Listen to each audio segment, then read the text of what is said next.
I'm in Bantry House in West Cork, one of hundreds of historic houses and estates that are owned and maintained by families across the country. Normally 30,000 people would come here to visit the House and Gardens, but at the moment the only visitors are those that live within 5 kilometres.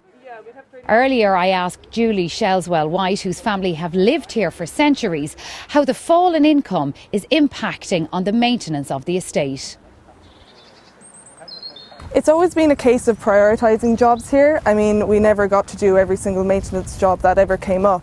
We have 100 acres, so as you can imagine, it's an awful lot of work.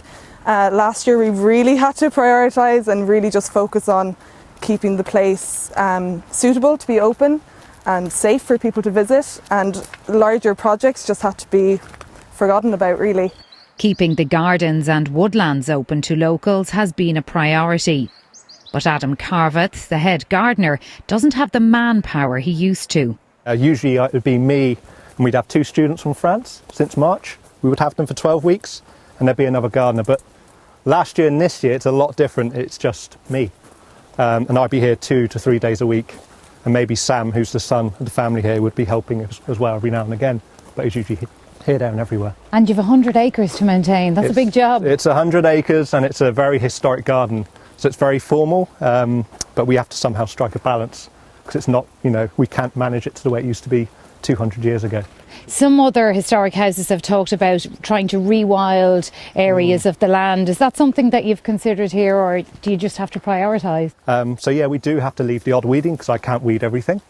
And I think it's very pretty, and there's definitely a lot more interest from the public asking about wildflowers and what they can do in their garden too. What would you say to them? Definitely we need to do more for biodiversity and in terms of the climate, so I would leave areas wild. You don't have to be mowing your lawn every week. It's just a brutal job to be doing it every week. A lot of stress for a lot of people. So we say leave areas of the garden, let it grow, don't mow.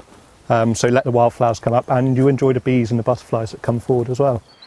The move away from house to land is something many owners see as a positive to have emerged from the pandemic, as they strive to extend the legacy and heritage of these private estates and share it with the public. Sharon Tobin, RTE News, Bantry, County Cork.